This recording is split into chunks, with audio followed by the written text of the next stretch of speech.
تو جو لوگ بڑھ چڑھ کے تنقید کرتے ہیں، اگر آپ کھل کے ان سے گپ مارے علیحدہ میں، تو وہ انہی ڈی ایچ ایز میں رہنا پسند بھی کریں گے، انہی سی ایم ایچ ایز میں جا کے علاج کرانا ہی پسند کریں گے، کیونکہ quality living, quality medical services ان کے اپنے بچوں کو انہی کے یونیورسٹیز اور کالجز میں پڑھانا ہی پسند کریں گے۔ جو فوج کے مختلف فلاحی ادارے ہیں، AWT ہے، فوجی فاؤنڈیشن ہے، عسکری سیمرن، عسکری بینک اور متعدد جو ادارے ہیں، ان کے حوالے سے بڑی باتیں جو ہے وہ کی جاتی ہیں کہ کتنا ٹیکس دیتے ہیں، ان کی آمدنی کتنا ہے، ان کا بجٹ کتنا ہے، اور ساتھ ہی ساتھ جو ڈیفنس کا جو بجٹ ہے وہ بھی ان اداروں کی طرف استعمال کیا جاتا ہے۔ تو اس کی ذرا وضاحت کر دیں کہ کیا یہ جو فوج کے فلاح و بہبود کے ادارے ہیں یہ ملکی اکانومی میں کتنا حصہ ڈالتے ہیں، اور جو ان کے اخراجات ہیں، ان کی آمدنی ہے، اس حوالے سے بتا دیں۔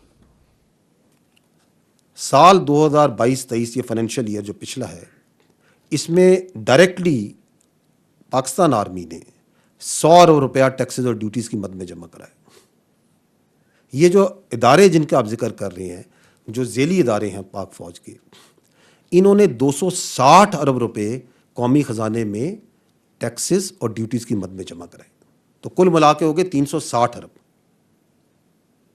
صرف ٹیکسز ڈیوٹیز میں جمع کرائے۔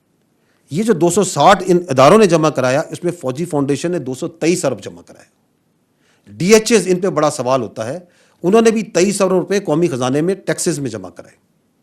این ایل سی نے قریباً 3.5 ارب، آرمی ویلفیئر ٹرسٹ نے قریباً 3 ارب، اور کل ملا کے 260 باقی چیزوں کو شامل کر کے، اور فوج کا اور ان کا حصہ بن گیا 360 ارب روپے۔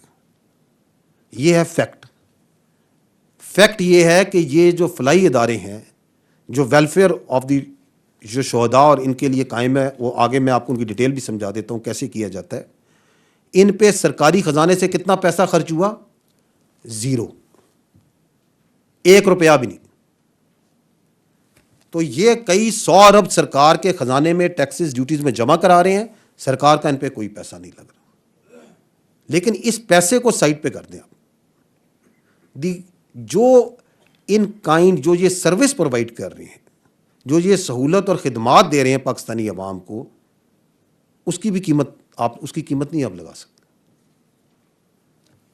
چاہے وہ سیکیورٹی کی شکل میں ہو، چاہے وہ یونیورسٹیز، کالجز اور سکولز ہیں پورے پاکستان میں جہاں پہ معیاری نظام تعلیم دیا جا رہا ہے، چاہے وہ سی ایم ایچز ہیں، فوجی فاؤنڈیشن کے ہاسپٹلز ہیں، چاہے وہ دور افتادہ مقامات میں، شمالی علاقہ جات میں، بلوچستان میں، انٹیریئر سندھ میں، KPK کے اندر میڈیکل کیمپ لگائے جاتے ہیں، لوگوں کو ڈور سٹیپس پہ غریب لوگوں کو آپ صحت کی فیسلٹیز پرووائڈ کرتے ہیں۔ انسانوں کے لیے کیا، یہ فوج تو ویٹرنری کیمپس بھی لگاتی ہے۔ کیا آپ ان کی قیمت لگا سکتے ہیں؟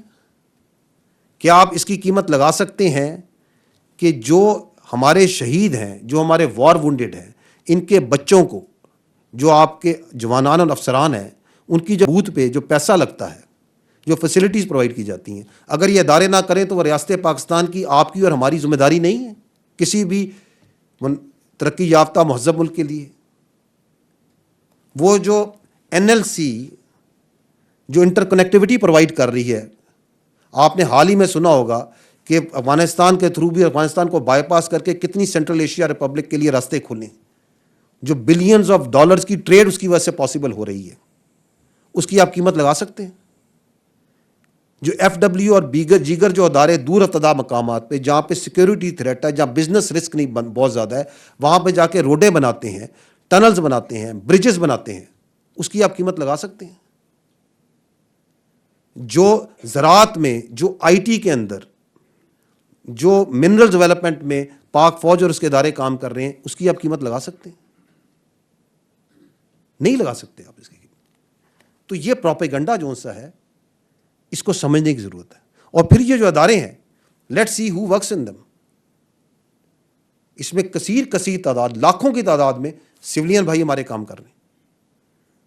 فوجی فاؤنڈیشن کو دیکھ لیں، there is not a single uniform army personnel in Fauji foundation.